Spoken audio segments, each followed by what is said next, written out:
And I'm going to start by taking 2 pounds of chicken right here. We're going to put in some seasonings, some garam masala and curry, and some other spices. We're going to turn them into little balls. Then we're going to cook them in the pan. It's called a Dutch oven.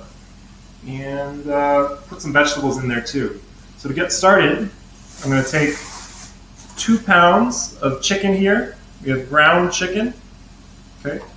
At the start of this period of quarantine, when schools were closed, it was very hard to find chicken at the grocery store. A lot of the grocery stores were sold out of chicken.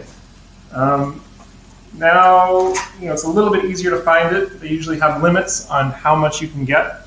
I have 2 pounds right here. I only need 1.5 pounds for my recipe. So what I'm going to do is I'm going to open up this first container of ground chicken, and I'm going to reach in and get half of it and put it into this little container here and set that aside. Okay. So I don't need 1/2 pound. I'll save that for later. But the other 1.5 pounds, I'm going to put into this big bowl. Okay. So there goes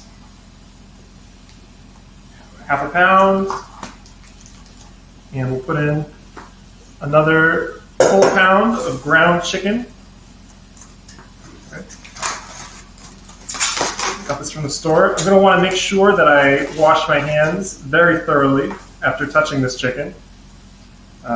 Washing hands is something that we've been doing a lot with coronavirus, but especially now when you're handling raw chicken, you don't want to get some sort of bacteria or virus from this raw chicken meat. So I'm going to be very careful. So I put the chicken meat in there. I've got these containers. I'll set these aside and take care of them later. I've got the cap for the 1/2 pound of chicken that I'm setting aside. And think, if I had 2 pounds of chicken and I just set aside 1/2 pound, I now have 1.5 pounds of ground chicken. So while that's in the pan bowl, I'm going to wash my hands very thoroughly.